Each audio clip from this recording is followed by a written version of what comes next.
नमस्कार, मैं हूं आपके साथ निलोफर अंसारी और आप देख रहे हैं जी न्यूज भारत। आइए नजर डालते हैं आज की खास खबरों पर। देहरादून में उत्तराखंड शुद्धिकरण अभियान चला रहे रामस्वरूपानंद महाराज से खास बातचीत। देखिए क्या बोले रामस्वरूपानंद महाराज। देवभूमि उत्तराखंड शुद्धिकरण अभियान जारी है। यति रामस्वरूपानंद गिरी। उत्तराखंड से आशीष मिश्रा की खास रिपोर्ट। कार्य करना चाहते हैं। हम बात करेंगे आज श्री राम स्वरूपानंद जी महाराज से। आप हमारे साथ बने रहें और सुनते रहें, देखते रहें। जी गुरु जी, आप उत्तराखंड में विगत कई वर्षों से कार्य कर रहे हैं, तो क्या है आपके कार्य? मैं यति राम स्वरूपानंद गिरी, शिष्य परम पूज्य गुरु जी महामंडलेश्वर यति नरसिंहानंद गिरी, और मेरे साथ हैं यति परमात्मानंद गिरी जी। जैसा कि हमने और यति परमात्मानंद गिरी जी ने लगभग 2-2.5 वर्ष हो गए हैं जो कि देवभूमि उत्तराखंड शुद्धिकरण अभियान जो है प्रारंभ किया था, जिसमें हमने और गुरु भाई ने संपूर्ण उत्तराखंड में प्रत्येक जिले में जा करके और लोगों से जो सनातनी हैं उन लोगों से पत्र हस्ताक्षर करवाए और रक्त से अपने अपने रक्तों से पत्र लिख करके माननीय मुख्यमंत्री उत्तराखंड के पुष्कर सिंह धामी जी को भेजा था। पत्र में यह था, संक्षिप्त में मैं आपको बता देता हूं कि जितने भी उत्तराखंड में मस्जिद, मजार, मदरसे हैं उनको तत्काल जो है हटाएं, बुलडोजर से तोड़वाएं, तोप से उड़वा दें। ये किस लिए, आखिर किस लिए तोड़वाने चाहिए? मैं कहूंगा, आऊंगा उसी विषय पर। और जितने भी मुसलमान रह रहे हैं उत्तराखंड में उनको जो है तत्काल यहां से बाहर करें और आने पर बाहर से यानी उत्तराखंड में मुसलमानों के प्रवेश पर रोक लगाएं। इस विषय को लेकर के हमने और स्वामी जी ने रक्त पत्र लिख करके धामी जी को भेजा। आखिर ये आपको क्यों तरीका अपनाना पड़ा? आखिर इस्लाम से ऐसी क्या दिक्कत है? देखिए, इस्लाम से हमें कोई दिक्कत नहीं है, ना हमें मुसलमान से कोई दिक्कत है। हमें उनकी जो आतंकी, जो दानव बनाती है, वो जो पुस्तक है कुरान जो पुस्तक है, उनका जो खूनी पुस्तक है, जो पुस्तक को पढ़ करके जो इस्लाम पर विश्वास करता है, उस पुस्तक पे जो विश्वास करता है, उस कुरान को जो पढ़ लेता है और उसके बाद में फिर वह दानव बन जाता है। ऐसा क्या है कुरान में? ऐसा क्या है? इसमें जितने भी आयतें हैं जिस पर अभी निरंतर वसीम रिजवी जी ने भी पूरी एक किताब लिख दी मोहम्मद नाम से, जिस पर बैन भी लगा। और इस विषय को लेकर के जो कुरान है, जो इस्लाम है, जो मोहम्मद है, मोहम्मद कैसा था, मोहम्मद के अनुयायी कैसे हो रहे हैं, अब ये तो मैं कह नहीं रहा हूं, ये तो उनकी ही पुस्तकों में लिखी हुई है। और वो पुस्तकें, जितने भी इस्लामी पुस्तकें हैं, उन पुस्तकों को स्वामी जी लिखने वाले तो वही मुसलमान हैं, उन्हीं के ही अनुयायी हैं। अब मोहम्मद, मैं ये नहीं कह रहा हूं, मैं नहीं कह रहा हूं कि मोहम्मद जो है लुटेरा था, डकैत था, अय्यास था, चोर था, ये मैं नहीं कह रहा हूं। वो था, उसकी जो है पुस्तकों में लिखी हुई है। अब वह जो है काफिर, लिखा हुआ आया ये शब्द कि काफिरों का कत्ल करो, जहां पाओ वहां काफिरों का कत्ल करो। काफिर हिंदू जो मोहम्मद को नहीं मानता, जो इस्लाम को नहीं मानता, वो सबके सब काफिर हैं। तो काफिर अब उत्तराखंड में तो काफिर हैं क्योंकि हिंदू हैं।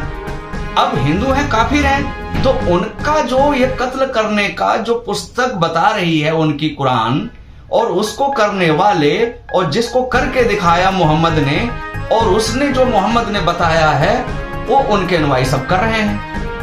तो आपको गुरुजी, तो आपको इस्लाम से दिक्कत नहीं है, इस्लाम की उस पुस्तक से दिक्कत है जिस पुस्तक को पढ़कर लोग आतंकी बनते हैं। बिल्कुल, मैं ये नहीं कह रहा हूं, मैं ये नहीं कह रहा हूं कि दिक्कत मुझे इस्लाम से है या मुसलमान से है। मुझे उससे है जो उस किताब को पढ़ने के बाद में आतंकवादी बन जाता है, चोर बन जाता है, लुटेरा बन जाता है, डकैत बन जाता है।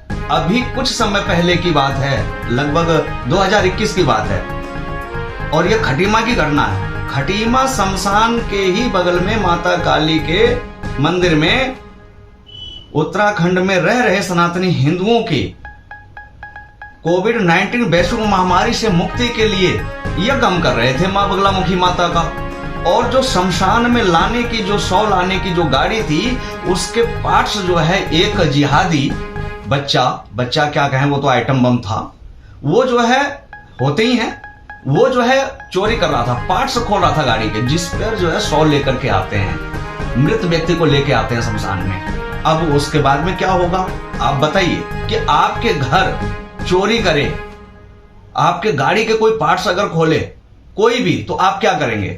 फिर उससे तो आप पकड़ लेंगे, तो उसे मारेंगे पीटेंगे, मुंह से अपशब्द भी निकल सकते हैं। तो मेरे भी साथ वही हुआ। ये तो प्राकृतिक है, अपने आप हो जाता है, ना चाह के भी हो जाता है। अब जब उसको देखा, उसको पाया, उसके बाद में वहां के अघोरी थे शमशान के, उन्होंने फिर जो है एक आध थप्पड़ लगाया, भीड़ इकट्ठी हो गई। उसके बाद में उस विषय को पूरा जो है क्लोज कर दिया। लेकिन हमने लाइव आकर के फेसबुक पे बताया कि देखो मेरे सनातनी हिंदुओं, मेरे बच्चों, तुम कहां जाओगे? अब तो शमशान की गाड़ी नहीं छोड़ रहे हैं, ये शमशान नहीं छोड़ रहे हैं, तो तुम अंतिम समय में जब मृत हो जाओगे तो कहां जाओगे? ये मुसलमान नहीं छोड़ेगा। कोई गलत नहीं कहा था हमने जी। लेकिन उस पर हमारे ऊपर मुकदमा हुआ, होने के बाद जेल भी हुआ, लगभग 4 महीने जेल भी रहे। कोई बात नहीं, हम तो जेल से डरते नहीं, मुकदमे से डरते नहीं। उत्तराखंड सीएम को जो आपने रक्त लिखित पत्र दिए हैं, तो उत्तराखंड सरकार से आपको कोई प्रतिक्रिया प्राप्त हुई? देखिए, हाँ, जब पत्र जो है भेजते रहे, जब मुख्यमंत्री पुष्कर सिंह धामी जी, जो हिंदुत्ववादी सरकार कहलाने वाले, जो धाकड़ धामी के नाम से जाने जाने वाले, पूरी दुनिया में जिनका इतना बड़ा नाम है, जिनकी इतनी बड़ी छवि है, लेकिन उन्होंने कोई भी संज्ञान नहीं लिया। और जब नहीं लिया 11,000 रक्त पत्र भेजने के बाद, उसके बाद में फिर हमने यति शिष्यों ने गुरु जी के आशीर्वाद से हर की पेड़ी से पद यात्रा प्रारंभ, नाम है, जिनकी इतनी बड़ी छवि है, लेकिन उन्होंने कोई भी संज्ञान नहीं लिया। और जब नहीं लिया 11,000 रक्त पत्र भेजने के बाद, उसके बाद में फिर हमने यति शिष्यों ने गुरु जी के आशीर्वाद से हर की पेड़ी से पद यात्रा प्रारंभ की, देहरादून सीएम कार्यालय तक पहुंच करके पत्र दिया। माननीय पुष्कर सिंह धामी जी ने पत्र को स्वीकार किया। अड़चनें तो बहुत उत्पन्न हुई, इतनी अड़चनें उत्पन्न हुई कि एक सन्यासी को जोगीवाला में पुलिस ने घसेड़ करके जो है नजरबंद किया, ले गया चौकी में। मतलब जो भी करना था इस हिंदुत्ववादी सरकार को, सन्यासियों के ऊपर अत्याचार जितना भी हो सकता है, वो हिंदुत्ववादी सरकार ने कराने में कोई भी कसर नहीं छोड़ी। अब आप क्या करेंगे?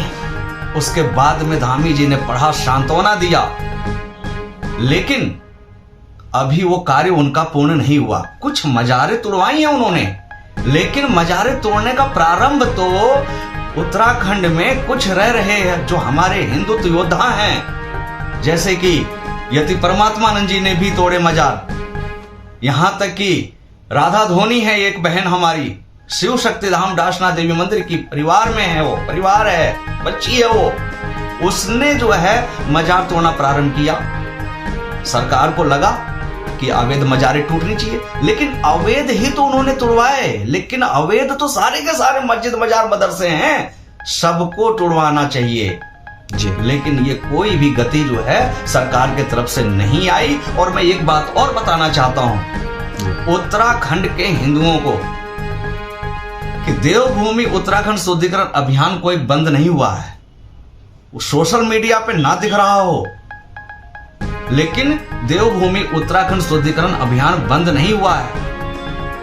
उत्तराखंड देवभूमि शुद्धिकरण अभियान निरंतर चल रहा है और चलता रहेगा जब तक उत्तराखंड से इस्लाम, वो जो कत्ल करने वाले काफिरों का जो आतंकवादी हैं, वो जब तक पूरे के पूरे यह मुसलमान यहां से सफाया नहीं हो जाते, मस्जिद मजार जब तक सारी की सारी नहीं टूट जाती, तब तक ये देवभूमि उत्तराखंड शुद्धिकरण अभियान चलता रहेगा। जब तक हमारे अंदर एक भी बूंद रक्त का कतरा रहेगा, तब तक यह अभियान फिलहाल के लिए इस खबर में इतना ही। देश और दुनिया की तमाम बड़ी खबरों से अपडेट रहने के लिए देखते रहिए जी न्यूज़ भारत। और हाँ, हमारी वीडियोस को लाइक और शेयर करना, साथ ही चैनल को सब्सक्राइब करना ना भूलें। नमस्कार।